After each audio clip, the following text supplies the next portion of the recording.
marka hore aad baan ku hambaleynayaa gurigan cusub iyo xafiisyada cusub haysateen maaliyaddu idin maalgelisay aad iyo aad baan ku hambaleynayaa Soomaalidu waxay tiraa huwa wuu kula baray tagaado ee qofku hadduu wasaaradda ka madax yahay ama daldan meeshii muujinaysa qaranka xilka oo haysa waa inay ka muuqataa inay meel qaranti waad ku hambaleynayaa guriga qurux badan waxaan ku rabnaa inuu shaqo qurux badan noo qabto shaqaalaha suuqa xidhan qurux badan waxa la rabaa inay wax wanaagsan soo saaraan beeraha waajibaadka saaran waxa weeye kow dadka maanta adduunka dal waliba wuxuu ku dagaalamayaa inuu cuntadiisa helo isagu kaydsado awalna hub iyo nuclear baa lagu dagaalamaya waxa soo garab galay cuntada inuu haysato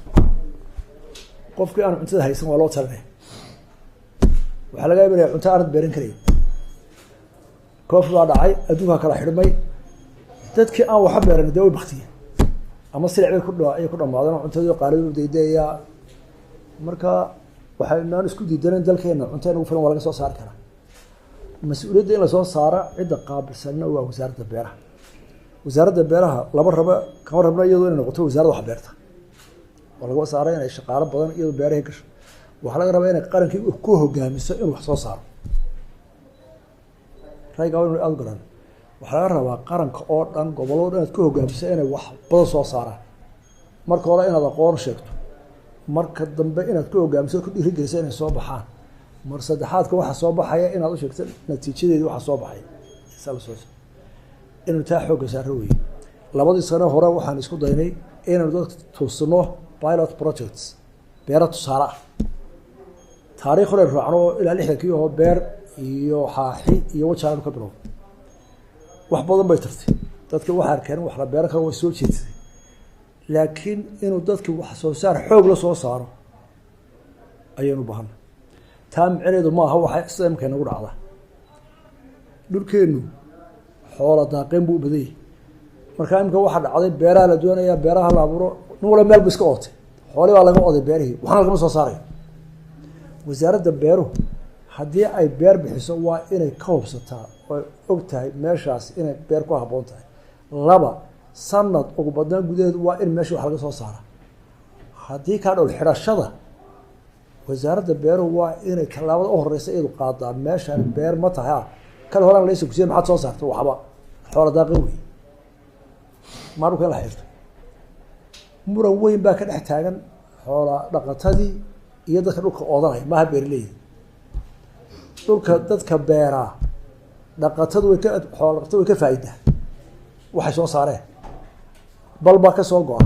hatta hadduu beerta goosto waxa laga yaabaa halkii la beeray inay xoolo badan ku baxaan jiilaalkii xun bay ka rifi waxa ka soo haray beertii laakiin dhulka la xanibaya daran laysan ka bixisa wala dib u jeegaraysa sanad inka wax soo saarin oo laysan ka xoog ka jireen ta kale ninku intuu beerayo iyo in reserve oo ku fidi kara mooyaane ma uu ilaahay inuu xidho mas'uuliyadda koobaad ee ka saaran dhulka waxa weeye hogaaminta dalka wax soo saar ina ka ilaalisaa dhulka la xanibanayo dhibaatooyin baa dhex taagan beeraleydii iyo dadkii kale oo ah in dadkii xoolaha daaqin lahaa meel ay xoolo geeyaan ay ilaahay taawanaad keenaya dalkana wax soo saarka imika soo baxa miyuu fiican yahay mise uu hooseeya jawaabta horeysa waxa bixinaysa wasaaradda beeraha dhulkii wax weyn baa sanad ka soo baxay dabeetana waanu ila qiimeynayna markaa laakiin waxa laga rabaa sanad walba inaad tiraahdo sanadkan halkaas u maray muxuu hoos u dhacay muxuu kor u kacay jawaabahaas ayaa la ka rabaa dad badan oo aqoon haysataa jaamacado dad badan soo saaraan dhalinyaradu imika ninna loo oran maayo dalkiisa uu baayacaya waayo shahr iyo taagta waxa ku xiran tahay in horta wax soo saaro